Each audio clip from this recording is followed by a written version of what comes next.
Spirituality মানে এটা না যে গলায় তুলসীর মালা ধারণ করলাম, আমি সাধু হয়ে গেলাম, আমি সন্ত হয়ে গেলাম। হ্যাঁ, ভগবানকে তো অবশ্যই ডাকতে হবে, কেননা এটা কলিযুগ। আর কলিযুগের মুক্তির একমাত্র পথই হচ্ছে হরিনাম সংকীর্তন, রাধে রাধে বলতেই হবে। কিন্তু স্পিরিচুয়াল হওয়ার কিছু লক্ষণ আছে। সেগুলো হচ্ছে, যখন তুমি স্পিরিচুয়াল হবে, তুমি নিজেকে ফিল করতে পারবে। তুমি ভুলে যাবে লোকে কে কি বললো, কে কি ভাবলো, এগুলো তোমার কাছে গুরুত্বই রাখবে না। লোকে তো বলতেই থাকবে, তাদের বলাটাই স্বভাব। তুমিও লোক, তুমিও মানুষ, তুমিও কিছু না কিছু সারাক্ষণই বলতে থাকো। কিন্তু যখন তুমি ওই লোকের ভাবনাগুলো ছেড়ে দেবে না, ভগবান কিন্তু কখনো বলেনি যে তুমি লোকের জন্য ভাবো। লোকের জন্য ভাবো, গরিবের জন্য ভাবো, যার সত্যি দরকার তাদের জন্য ভাবো। কিন্তু ভগবান এটা বলেনি লোকে কে কি ভাবলো সেটা তুমি ভাবো। এটা একটা মায়া।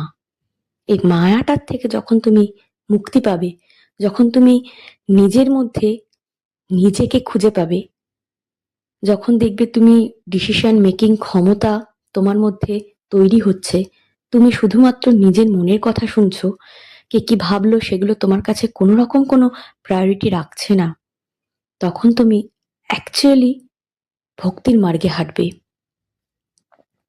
স্পিরিচুয়াল হওয়ার এটাই লক্ষণ। তুমি স্বতন্ত্র হবে, তুমি নিজের মধ্যে নিজেকে খুঁজে পাবে। অ্যাকচুয়ালি কি বলতো, আমাদের নিজেদের ভেতরে একটা মন আছে।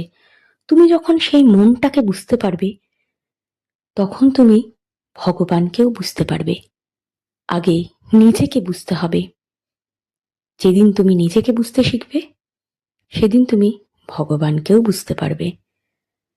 স্পিরিচুয়াল হওয়ার আর একটা লক্ষণ তোমাদের বলি, তুমি একা হয়ে যাবে। তোমার একা থাকতে ভালো লাগবে। তোমার চারিপাশে যত, কি বলবো, মানুষজনের সাথে কন্ট্যাক্ট কমবে, কিন্তু হাতে গোনা কিছু মানুষ থাকবে যারা তোমার ভালো চায়, তোমার সোলের সাথে কানেক্টেড, সোলমেট, তারাই তোমার সাথে থাকবে। বাদবাকি যারা অপ্রয়োজনীয় মানুষ, তাদের থেকে তুমি আস্তে আস্তে নিজেকে গোটাবে, তুমি দূরে সরবে। আর তুমি যখন একা হবে, তখনই কিন্তু তুমি নিজেকে ফিল করতে পারবে। ভগবান তোমাকে একা করে দেয় এই কারণেই, তুমি একা না হলে তার শরণাপন্ন হতে পারবে না। ভগবান এন্ট্রি নেবে, সেটা মাধব হোক, সেটা ভোলেনাথ হোক, সেটা দেবী মাতা হোক।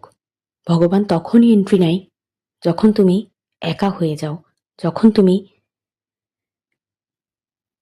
নিজেকে বুঝতে শেখো, তখনই কিন্তু তুমি ভগবানকেও বুঝতে শিখবে।